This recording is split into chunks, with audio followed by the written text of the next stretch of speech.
You are listening to PastThink.com audiobook.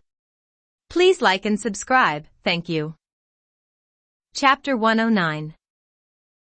The Emperor of Wei is deposed. Qiao Mao becomes emperor. So it was that in that year, AD 253, once again Jiang Wei calls together his armed forces and sets off for the border with Wei.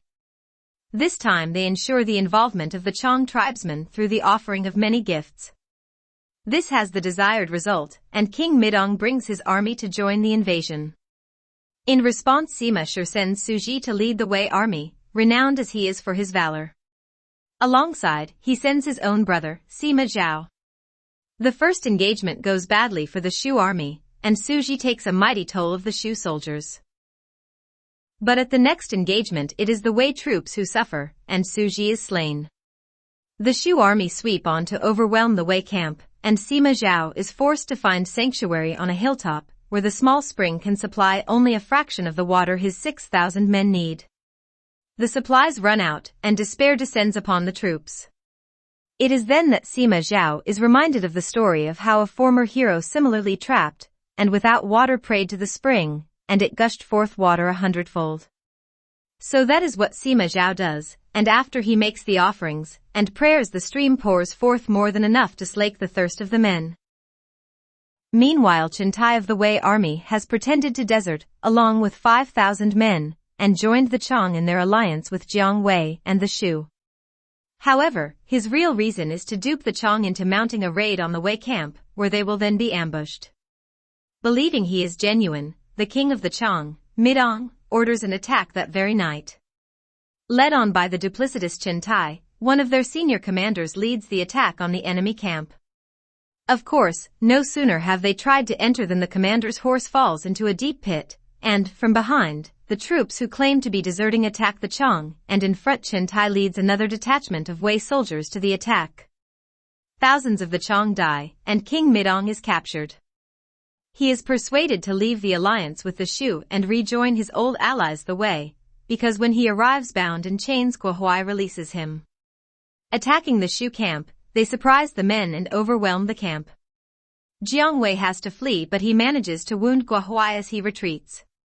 That night Guo Huai dies. Once again the armies retreat. Jiang Wei has lost again, though he has managed to kill Su Ji and Guo Huai, so the effort so far as he is concerned is not completely wasted. As for Sima Zhao, he celebrates the defeat of the enemy attack, and this only strengthens his brother Sima Shi's control of the empire. Soon he is acting as if he were the emperor even in front of the emperor himself. Qiao Feng finds himself sidelined and retreats to his own quarters, deprived of almost all his own officers bar 3. One of these is Zhang Qi, the father of the emperor's consort Empress Zhang. Together with the other two, Xiahou Xian, whose uncle has fled to Shu, and Li Feng, he plots with the emperor to rally loyal men to come to the help of the emperor and overthrow both of the Sima brothers.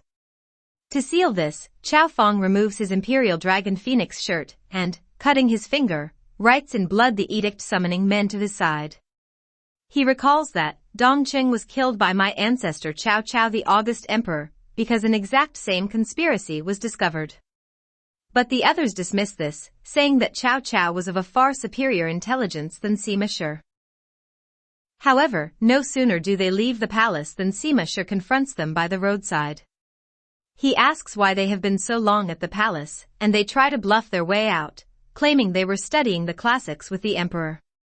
But Sima Shi is not fooled, and he soon discovers the shirt with its bloody words and flies into a terrible rage. The inevitable follows.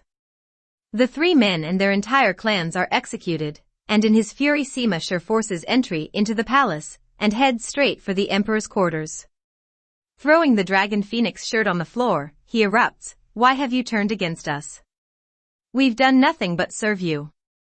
Why do you see love as opposition, mistake service for failure?"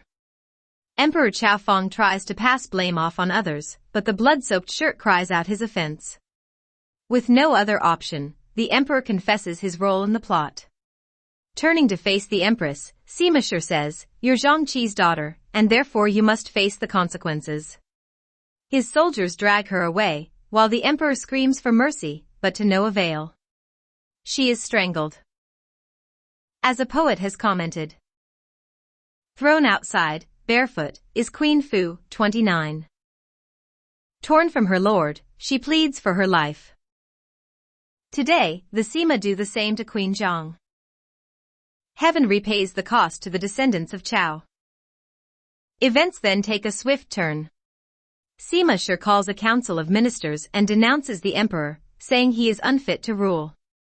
Cajoling the queen mother, he arranges for Chao Feng to abdicate, and with the queen mother selects another member of the Chao family, Chao Mao, to be emperor. He has no desire whatsoever to become emperor, but up against Sima Shi he has no option. It is the year AD 254. But rebellion breaks out at such a dramatic seizing of power. What happens next? What indeed?